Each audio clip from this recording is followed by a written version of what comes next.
In the 1950s, as other aircraft manufacturers schemed ever larger and ever more sophisticated fighters, a Northrop team held a different vision. As the Cold War grew more intense and the need for large numbers of fighters grew, they could see that the smaller and poorer nations could not afford the new warplanes then under development. Their vision was of a small fighter that was cheap to buy and even cheaper to operate, yet could still contribute enormously to the defense of the free world. They called it the Freedom Fighter, and when it appeared in 1959, it delivered on all its promises.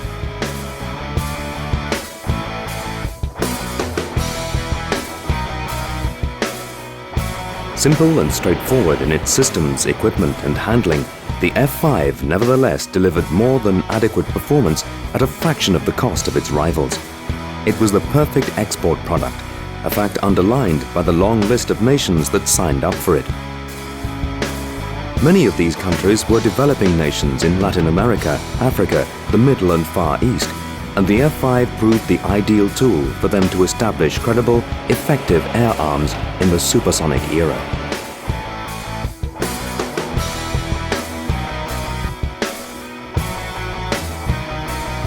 Over time, the F-5 also proved to be a tractable design, able to adapt to new technologies and different roles.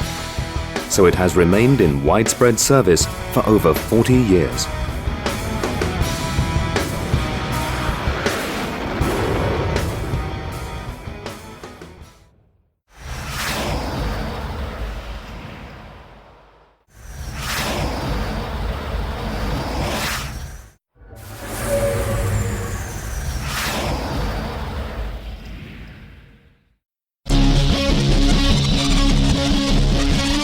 In designing the F-5, Northrop reasoned, quite correctly, that size equals cost, not just in terms of acquisition, but in terms of ongoing operations.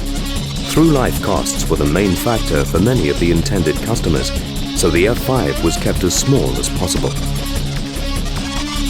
The F-5's tiny dimensions make it one of the smallest fighters around.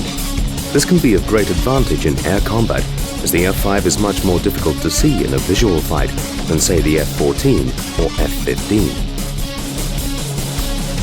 With its small size, the F-5 is also a lightweight, although it can carry a healthy warload over short ranges.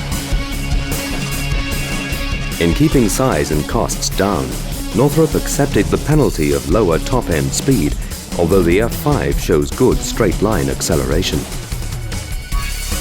There are also range limitations, especially since the wing was too small to carry any fuel. In the air, the F-5 was remarkable for its docile handling and agility from day one. The aircraft proved difficult to spin and gave the pilot considerable warning of being pushed too far. In its early days, the F-5 could hold its own in fights with contemporary fighters at subsonic speeds. It lost its edge as the new Teen series entered service, although many an F-15 or F-16 pilot has been humbled by a well-flown F-5. In afterburner, the F-5 can hold a tight, constant G-turn, although it cannot turn as tightly as an F-16 or FA-18. The use of maneuver flaps improves turn performance at low speeds. By modern standards, the pitching and roll rate are sluggish, factors that were attended to in the F-20 Tiger Shark by the fitment of much larger tailplanes. Takeoff in the F-5 is simple, with a rotation speed of 150 knots and a liftoff at 160. With a heavy weapons load, the takeoff run is on the long side. The aircraft is responsive on the approach, but lands fast at about 155 knots. Pilots often use aerodynamic braking on touchdown, keeping the nose held high to increase drag. Nevertheless, the F-5 still needs a good length of runway to stop, even with the use of a chute.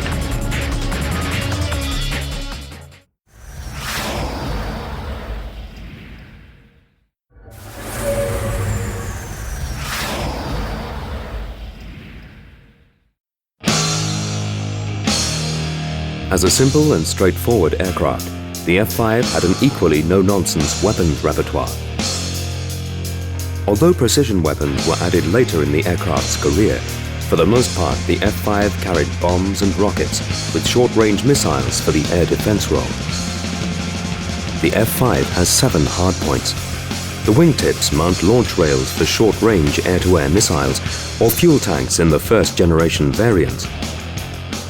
Initially, each wing had a single pylon, but this was increased to 2 at a very early stage.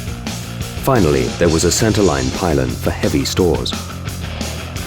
Single-seat F-5s, including most tactical reconnaissance aircraft, have a pair of M39 20mm cannon mounted in the upper forward fuselage. Each weapon has 280 rounds with a simple belt feed. The cannon is easily accessible for maintenance and loading. From 1979, the GPU-5 30mm cannon pod was evaluated for carriage on the centerline. In early tests, the F-5 carried the Falcon, Sparrow and Sidewinder air-to-air missiles, but the latter became the primary operational weapon and remains so today. Most users employed the AIM-9P version seen here, characterized by its angular fins. Following upgrade, some users such as Chile and Singapore have adopted the Rafael Python 3 and 4 weapons as a more capable alternative to the Sidewinder. During early trials, the F-5A was tested as a tactical nuclear bomber, carrying the B-28 bomb, although this role was never adopted. Instead, the aircraft relies on the traditional range of free-fall weapons.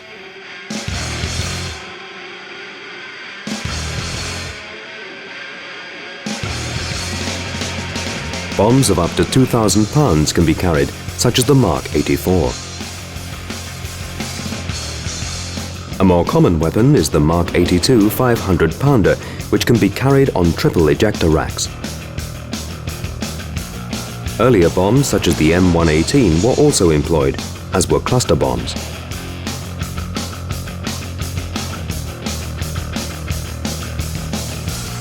A store often seen on F-5s was the SUU-20 dispenser, which carried small practice bombs that mimicked the ballistics of full-size weapons and had 4 tubes for practice rockets. In the early days, napalm was a favored anti-personnel weapon, dropped from low level to create a carpet of fiery destruction. Initially, the tanks were fitted with fins, as seen here. However, trials revealed some separation problems, and for operations in Vietnam, the F-5 used unfinned tanks.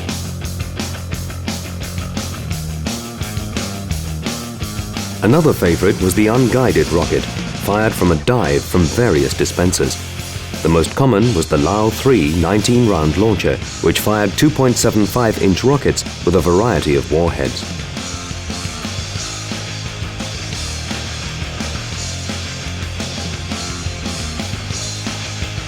Although the bullpup missile was an early option for the F-5, it was not until the integration of the AGM-65 Maverick on the F-5E and F that the aircraft had a precision attack capability. This weapon was added at the instigation of Saudi Arabia, and several other nations also acquired it.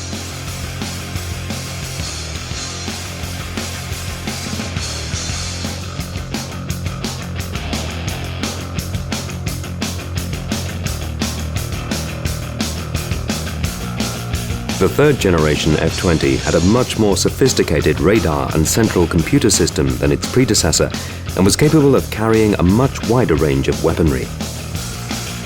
That included the AIM-7 Sparrow for beyond visual range engagements, and the Tiger Shark could also carry a designation pod to provide for autonomous laser bombing.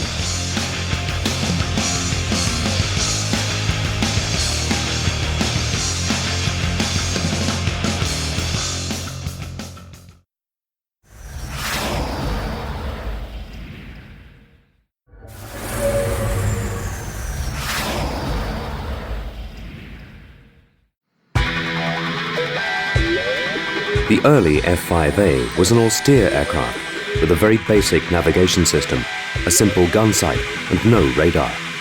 The Dutch NF-5As were slightly more sophisticated, adding a roller map display.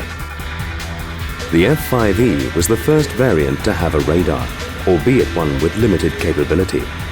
Initially, the Emerson APQ-153 was chosen. It was a lightweight X-band radar with a conventional parabolic dish antenna. It provided air-to-air ranging out to about 10 miles. The radar soon gave way to the same company's APQ-159, which roughly doubled the range capability. Although the APQ-159 gave the F-5E some limited search capabilities, its main benefit was as an aid to air combat. The radar was integrated with a new lead computer gun sight that generated steering cues in the sight. The F-5 only gained a full multi-role radar in the F-20 Tiger Shark, which had an APG-67 unit. Roughly comparable to the F-16's APG-66, the Tiger Shark's radar had a wide range of air-to-air and air-to-ground modes.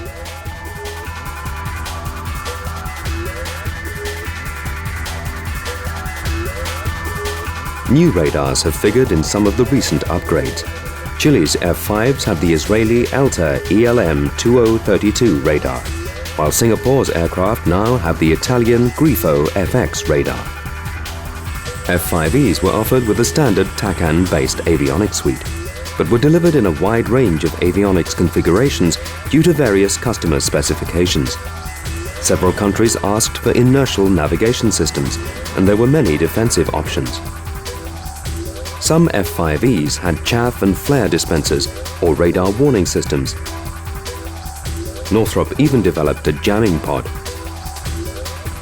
Many of these extras were added by operators during the course of upgrade work.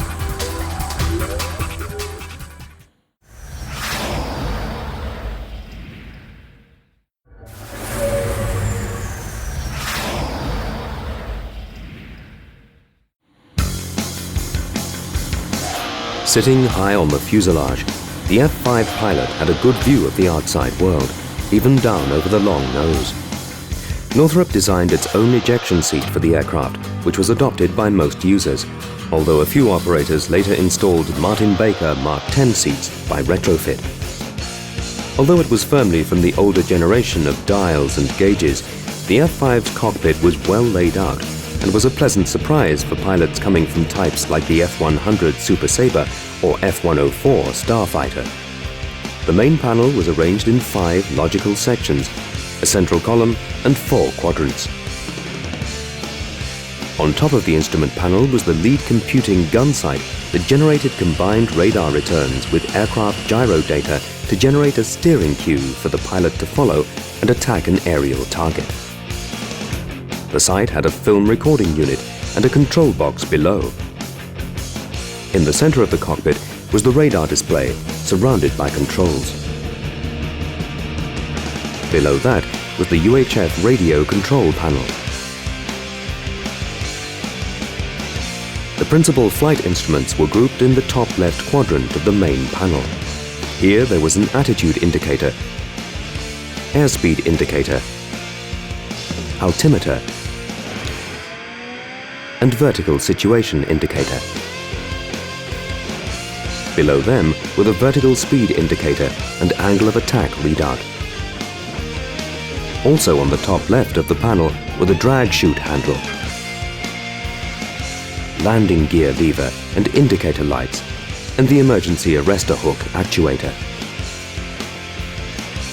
Most of the lower left of the instrument panel was occupied by the store's management controls, including pylon selection, bomb arming, master arm, and emergency jettison controls. Below that were the aircraft light controls and the engine start buttons. In the top right quadrant of the main panel were a clock, G-meter, backup attitude indicator, and a cabin pressure dial. Below that were 2 small gauges for the aircraft's hydraulic systems. Further outboard were the engine and fuel gauges showing engine RPM, temperature nozzle position, and fuel flow. An indicator showed whether the auxiliary intakes were open, and there were gauges for the oil pressure and fuel quantity. The lower right quadrant had a panel for environmental control, including controls for cabin temperature, canopy demisting, and the anti-icing system. Outboard was a panel with switches for the fuel tank system, plus a canopy jettison handle. Below that, in the lower corner, was a liquid oxygen gauge, plus electrical system controls. The right side console comprised panels for the control of the oxygen system, a warning panel, the identification friend or foe system, and cockpit and exterior lighting. At the rear was a case for storing maps. The left side console comprised of a small storage box for items such as a handheld camera and the throttle quadrant. Behind that was a radar control panel and the trim system. The F-20 had an all-new cockpit that was designed by a tight-knit team of pilots and engineers. The result was a truly user-friendly cockpit that impressed all who experienced it. Underneath the wide-angle head-up display was a push-button up-front controller. Below were two multifunction screens, one being used primarily for the radar and the other for stores management and navigation. There was a separate screen for the radar warning system. Important combat functions were controlled by switches on the throttle and stick, the result being an intuitive workplace that was considered even better than that of the benchmark FA-18 Hornet.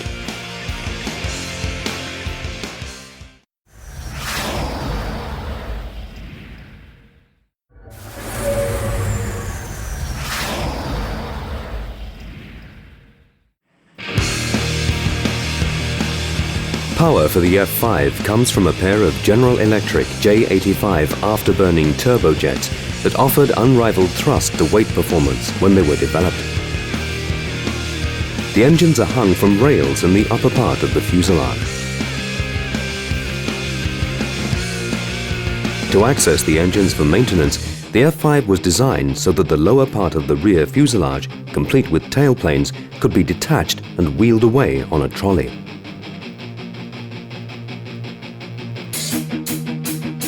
The engines could quickly be lowered from their mounts if removal was necessary, and just as quickly replaced without disturbing the accessory drives and gearboxes.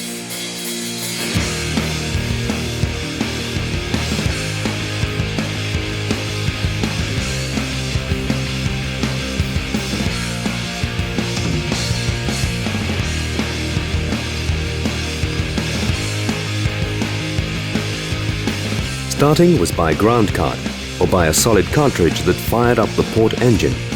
Bleed air from that engine was then used to start the other. The intakes were simple D-shaped units with a splitter plate ensuring smooth airflow to the engines. F-5As built by Canadair and all F-5Es and Fs had louvered auxiliary intakes in the rear fuselage for providing additional air at low speeds. The initial J85-13 engines of the F-5A and F-5B gave way to the more powerful -21 in the F-5E and F.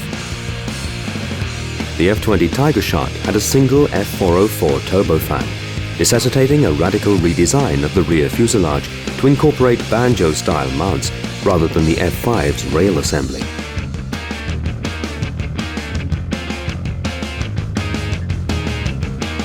Northrop elected to use a dual hydraulic system rather than the emergency ram air backups, with some cross-feed of power between the two systems.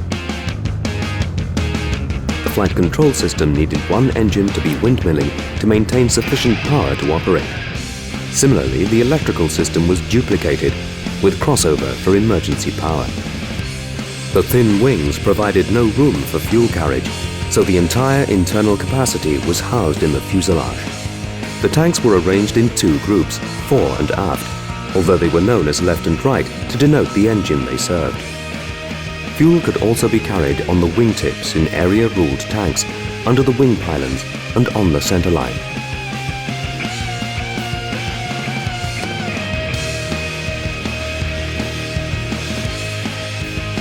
Northrop also developed a bolt-on refueling probe for use with drogue-equipped tankers, an option taken up by several customers.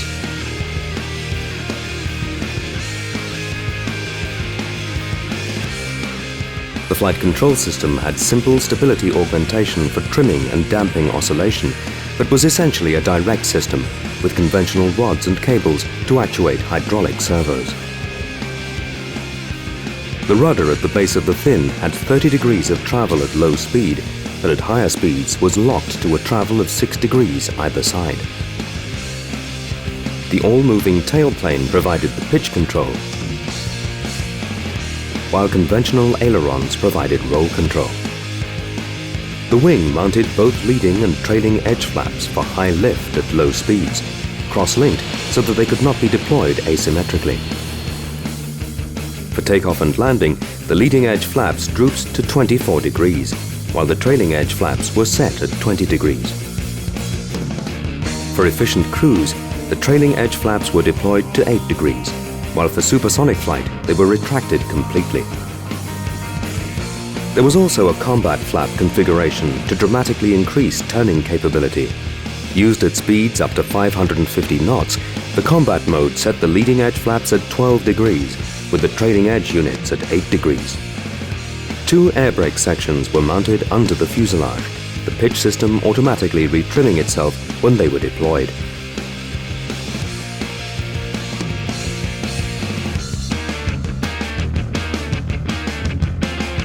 The undercarriage was light yet deceptively strong and sturdy enough to allow rough field operations. The nose wheel strut is extended prior to takeoff to provide a nose-up attitude to reduce the takeoff run. The F-5 was equipped with a brake chute situated at the base of the fin to slow the aircraft. It was jettisoned on the runway to be picked up by a ground crew for repacking. At the behest of the initial customer, Norway, which operated its F-5s from icy runways, an emergency airfield arrestor hook was provided under the rear fuselage.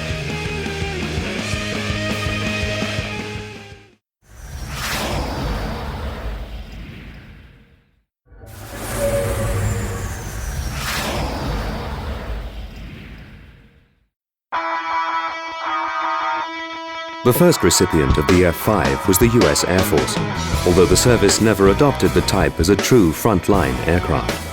For both the F-5A and F-5E, the US Air Force established training organizations that provided instruction for air and ground crew for the export customers. However, in October 1965, 12 modified F-5As, known as F-5Cs, were sent on an extended combat evaluation to South Vietnam. Known as Scotia Tiger, the evaluation demonstrated that the F-5 was well suited to combat, although none was procured for frontline US use. The survivors were handed over to South Vietnam in 1966. In the 1970s, the Air Force found a new use for its F-5s, providing dissimilar air combat training, or DACT, to the front line. The first aggressor unit was formed in 1972 using T-38s, and in 1975 it received F-5Es. 2 squadrons were formed in the US at Nellis Air Force Base to provide the core of Red Air opponents during advanced tactics training. The US Navy also adopted the F-5E for a similar role from 1975, eventually equipping 5 squadrons. In the Navy, the DACT role is known as adversary training, and the F-5 is still used today in the role by 2 units, the fleet having been augmented by the delivery of ex-Swiss aircraft, which are designated F-5N. A single Marine Corps squadron, the snipers of VMFT 401, fly F-5s on adversary duties over the Yuma Ranges in Arizona. However, the F-5 was, and still is, primarily an export aircraft, and the type achieved conspicuous success among the many US allies around the world, most deliveries having been undertaken through the auspices of the US government's Foreign Military Sales Program. In Europe, the F-5A was bought by Greece, the Netherlands, Norway, Spain and Turkey. Dutch aircraft like this were built by Canadair under license. Turkey still operates the type, having modified its aircraft to serve as advanced trainers. Switzerland assembled F-5Es for its own air force, and they continue to serve in the fighter trainers. Closer to home, Canada built 135 CF-5As and two-seat CF-5Ds for the Canadian forces. South of the border, the F-5 achieved sales to Brazil, Chile, Honduras, Mexico, and Venezuela. In Africa, the F-5 was sold to Ethiopia, Kenya, Libya, Morocco, whose aircraft are seen here, Sudan, and Tunisia. In the Middle East, represented here by Jordan,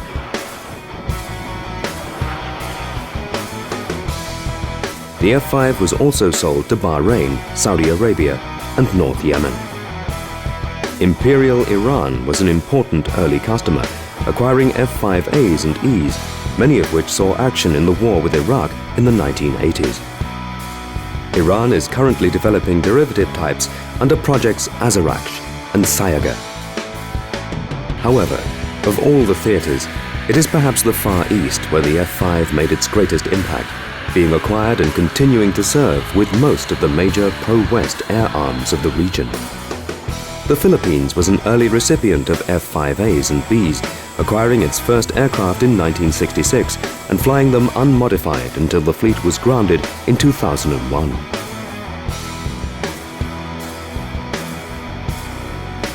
Elsewhere, fleets have been overhauled and upgraded to keep them flying.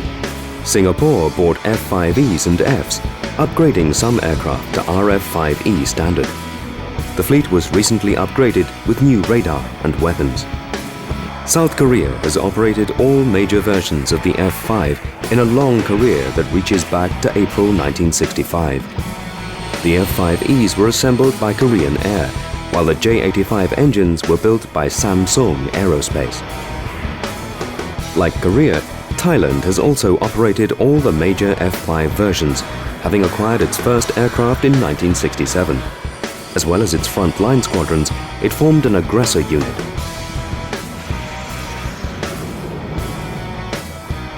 Other operators in the region are Indonesia, Malaysia, and Taiwan.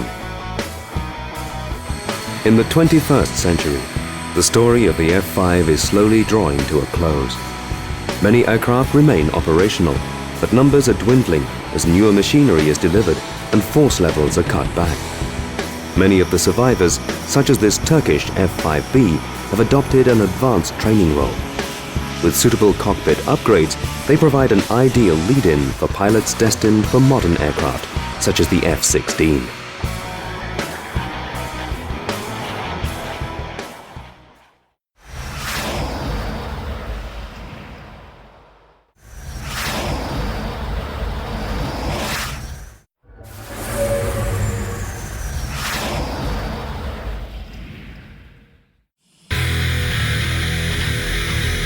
The F-5 was developed to perform the basic tactical missions.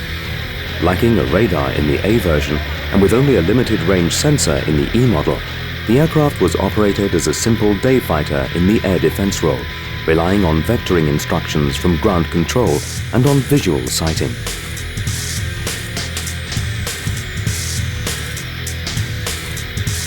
Similarly, the aircraft had no sophisticated air-to-surface equipment, and so was used for straightforward attack missions against pre-planned targets or for close support under instruction from ground controllers. However, the aircraft was one of the first supersonic jets to fully embrace the concepts of rapid turnaround and ease of servicing in austere conditions, something that had been lost as jets had become more sophisticated. In its formative years, it was envisaged that F-5s would routinely operate from grass strips. Although a large strip was needed to cater for the aircraft's lengthy field requirements. Given enough flat grass, however, the F-5 could operate in the field for days if necessary, being serviced by small teams who took their equipment and supplies with them on trucks. Early trials demonstrated that this was more than just a hollow promise. The aircraft had a large liquid oxygen bottle that didn't need resupplying for 4 or 5 days, while the airframe was liberally plastered with access panels and doors for rapid maintenance. In the event, the F-5 was mostly used from fixed runways, although some operators like Korea regularly practice dispersed highway operations. The F-5 is a short-range aircraft, so to maximize its usefulness, it must fly several missions a day during high-intensity combat operations. Here, the type's inherent rapid turnaround capability is of great benefit, allowing very high sortie generation rates. Typically, the aircraft would spend the night in a hardened shelter, but as daylight breaks, it is prepared for its first sortie. Preparation can be accomplished in the shelter prior to launch. The aircraft's widely played main gear and excellent nose wheel steering allows it to taxi fast to the runway.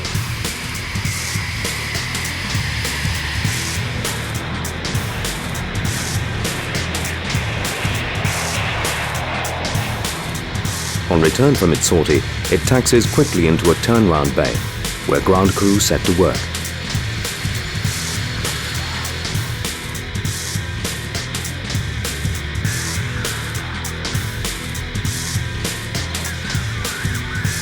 The guns are easily accessible through two doors, and the belt-fed system is easy to rearm.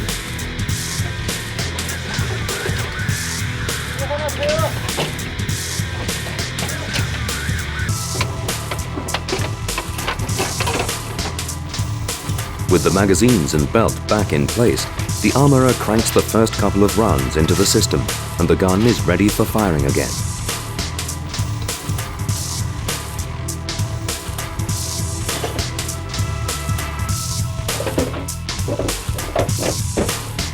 Although there are gravity filler caps on the spine, fuel is normally pumped in via a single pressure refueling point, again easily accessible to ground crew.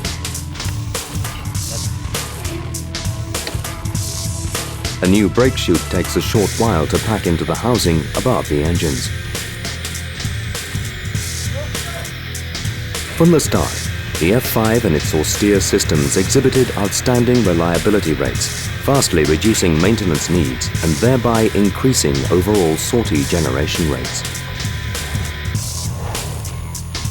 With rearming, servicing and refueling being performed so quickly, the F-5 can be launched on another sortie within about 8 minutes for an air defense mission and only slightly longer for a bombing sortie. Away from the front line, the F-5 has been used for a number of secondary sorties, such as target towing. But one mission has become almost synonymous with the type, that of aggressor. Both the US Air Force and the US Navy began flying T-38s in the early 1970s on dissimilar air combat missions. The aim of these was to provide a realistic aerial opposition against which US fighter pilots could learn and practice their fighter skills.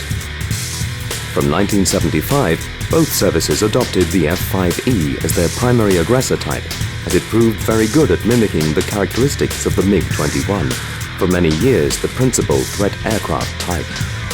With their aircraft painted in Soviet-style markings, the Air Force aggressors and Navy adversary pilots were pitted against regular frontline fighters, employing Soviet-style tactics to provide a realistic air combat environment.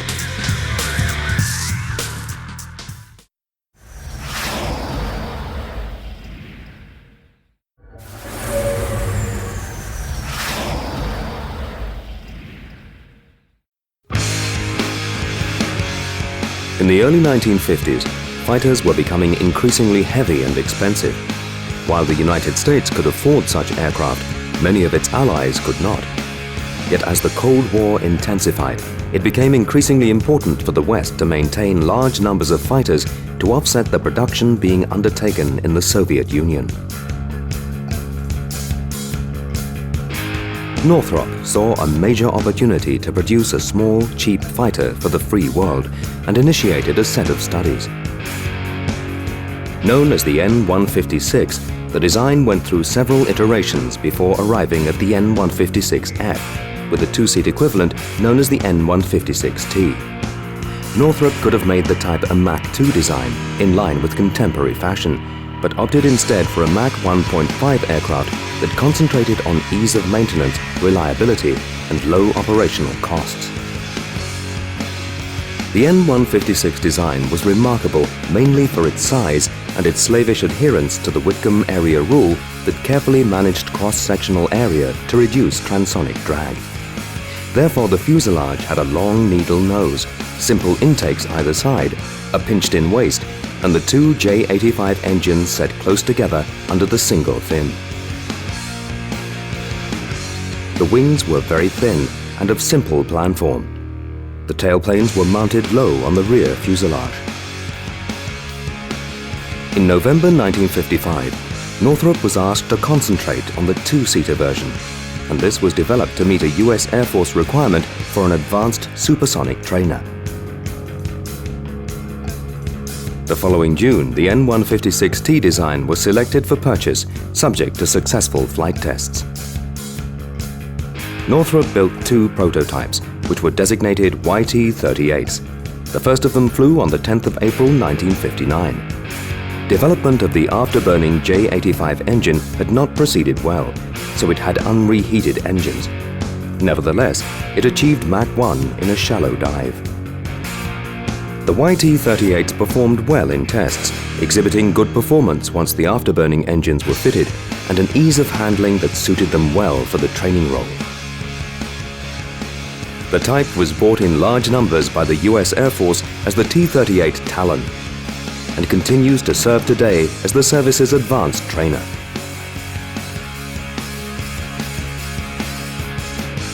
Development of the single-seat N-156F was briefly put aside while Northrop worked on the YT-38, but picked up again soon afterwards. Work was expedited by data pouring in from the trainer program, as the YT-38 was very similar in its aerodynamics.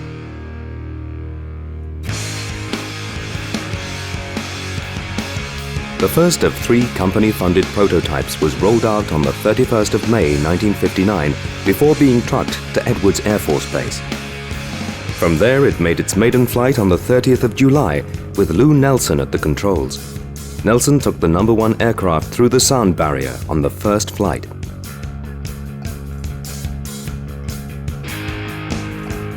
With both N-156Fs flying, Northrop embarked on an intensive test campaign that not only wrung out the aircraft and its systems, but also demonstrated its capabilities.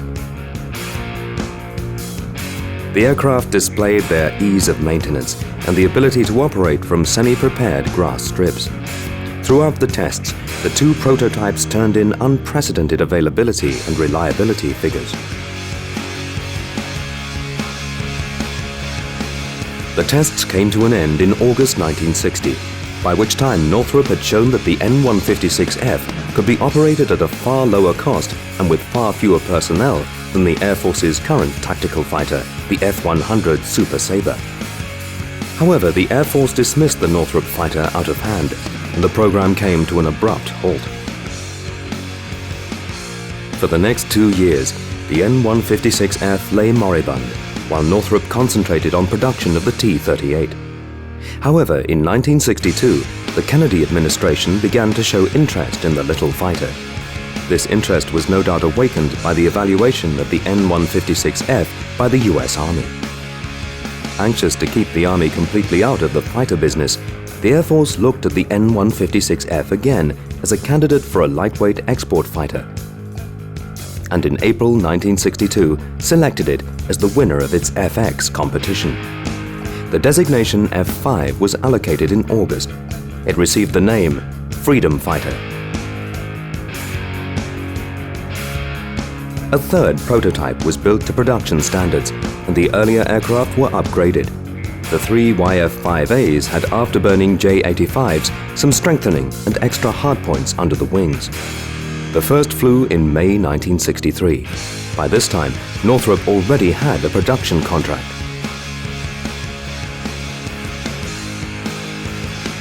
Development was delayed by a few months by a decision to add two 20mm cannon in the upper nose, but otherwise ran smoothly. Norway was the first ally to sign for the type in February 1964, while Iran established the first operational squadron in June 1965. The pilots were trained by a US Air Force unit which was established to serve the export customers. Northrop also worked on a two-seat trainer equivalent known as the F-5B. It used the same forward fuselage as the T-38, with its angled nose providing the back-seater with a measure of forward visibility. However, it used the strengthened F-5A airframe. The first F-5B flew on the 24th of February 1964, and the first was welcomed into service just 2 months later. F-5A developments included the RF-5A with cameras in the nose for reconnaissance. The Recce aircraft retained their cannon. Canadair built the F-5 under license, as did CASA in Spain. Northrop, meanwhile, worked on improving the design. A more powerful engine was flown in a two-seater, paving the way for the development of the F-5A-21, later to become the F-5E. This aircraft had a slightly longer and wider fuselage that accommodated the larger engines and more fuel. It had larger leading-edge root extensions and featured the maneuver flaps introduced on Dutch F-5As. Above all, it had a fire control radar. The effects were a dramatic improvement in both performance and combat capability. The F-5E Tiger II easily won a paper competition in 1970 and was hastened into production to fulfill US-sponsored export orders. The first flew on the 11th of August, 1972. F-5Es introduced a number of aerodynamic refinements, including a long dorsal fin and increased area root extensions. Later aircraft had a flattened nose radome. As well as Northrop production, F-5Es were built under license in Korea, Switzerland, and Taiwan. Although some operators continued to use F-5Bs as trainers for their new F-5Es, there was a definite need for a trainer version, as the performance gap between first and second generation F-5s was considerable. The F-5F two-seater had a new forward fuselage elongated to allow the fitment of a second cockpit and the retention of one cannon. The first flew on the 25th of September, 1974. A new nose was also developed for the RF-5E Tiger Eye reconnaissance version with a deep V-shaped fairing, although the original camera nose could also be fitted in place of radar. In January 1980, Northrop officially launched the third generation of F-5. Called the Tiger Shark and initially designated F-5G, the new aircraft was again intended for export. It was aimed at US allies that would not be granted access to the advanced F-16. The F-5G was powered by a single General Electric F-404 turbofan, bestowing a dramatic increase in performance, including a top speed of Mach 2. Although internal fuel capacity remained the same, range was improved due to the efficiency of the F-404. Larger tailplanes were fitted to improve the sluggish pitch control of the F-5E. Initially, Northrop envisaged two F-5Gs. One, a simple aircraft with the F-5E's austere avionics package, and another, more sophisticated aircraft. The latter had an APG-67 multi-mode radar that provided a significant improvement in combat capability, including the ability to launch medium-range Sparrow missiles. Eventually, the austere version was dropped, although the first prototype was completed in that version. It first flew on the 30th of August 1982.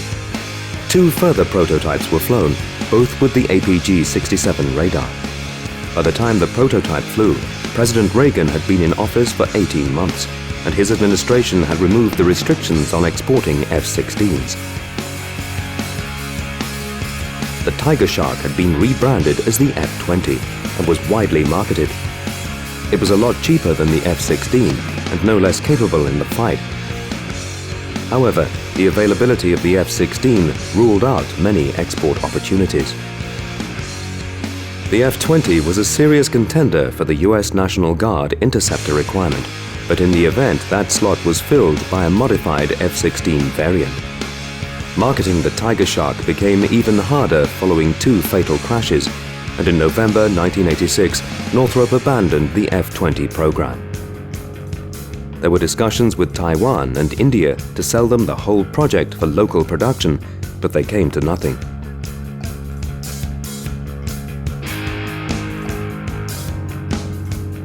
The last of 2,617 F-5s was delivered in 1987. Since then, there have been many upgrade programs. At the heart of most modifications is a structural upgrade, primarily to offset the ravages of corrosion and fatigue. At the same time, combat functionality has been improved through the addition of new avionics systems, including new multi-mode radars and advanced cockpits. Thanks to these upgrades, the F-5 remains in widespread service today. In some countries, it has adopted the role of lead-in trainer for more advanced fighters.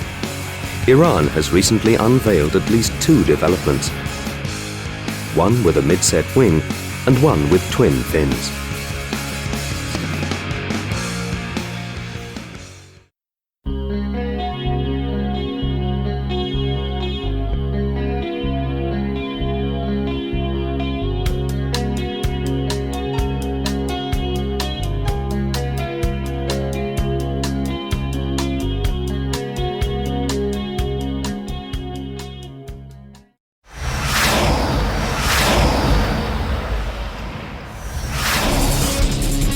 ジェット8発の大型長距離戦略爆撃機 B-52。